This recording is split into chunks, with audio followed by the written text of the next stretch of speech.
Reserve bank of ઇન્ડિયાએ repo rate અંગે મોટો નિર્ણય લીધો છે. હાલમાં આરબીઆઈનો રેપો રેટ 6.50% પર યથાવત હતો, જેમાં હવે કોઈ જ ફેરફાર કરવામાં નથી આવ્યો. એટલે કે 4/2ના બહુમતથી રેપો રેટને ફરી એકવાર 6.50% પર યથાવત રાખવાનો નિર્ણય લેવાયો છે.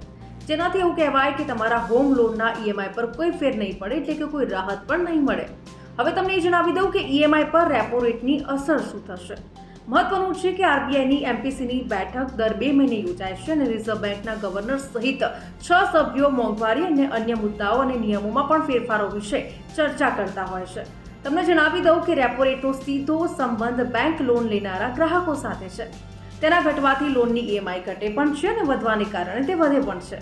રેપો રેટ એ દર છે કે જેના પર દેશની મધ્યસ્થ બેંક ભંડોળની અછતના કિસ્સામાં વ્યાપારી બેંકોને નાણાં ઉછીના આપે છે અને રેપો રેટનો ઉપયોગ મોનેટરી ઓથોરિટી દ્વારા ફુગાવાને નિયંત્રિત કરવા માટે કરવામાં આવે છે. તો આ વખતે જે રેપો રેટ છે તે યથાવત રાખવામાં આવ્યો છે. તો આવા જ અપડેટેડ વિડીયોઝ જોવા માટે સંદેશ ન્યૂઝના ડિજિટલ પ્લેટફોર્મ સાથે જોડાયેલા રહો.